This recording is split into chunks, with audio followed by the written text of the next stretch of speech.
Hello guys and welcome back to a new video. In this video I'm going to show you how to set a TikTok audio for any song as an alarm or ringtone on your phone. So just please follow my steps until the end and let's begin the tutorial. And so the first step, which is going to be easily, I'm going to go and open my TikTok app here, and then I'm going to search for any topic I would like to. So let's say I'm going to search for FIFA and I would choose that video, which is as you can see here. So I need to click on this button over here to go to the song and then choose the share button, and now I need to search for this option, which is copy link.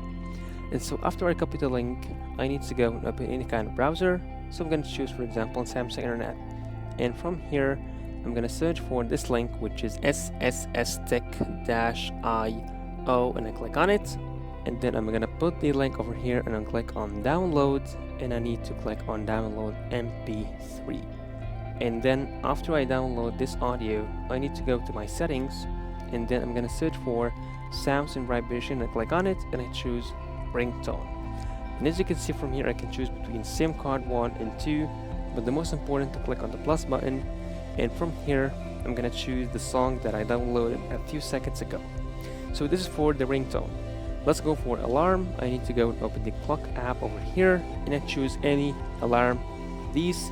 And also the same steps, I'm going to choose ringtone, and now I need to click on ringtone once again, not Spotify, and I click on the plus button over here to choose the same song that I downloaded a few seconds ago. At the end, that was all today's video. If you find this very helpful, please don't forget to like the video, subscribe to the channel, and thanks for watching.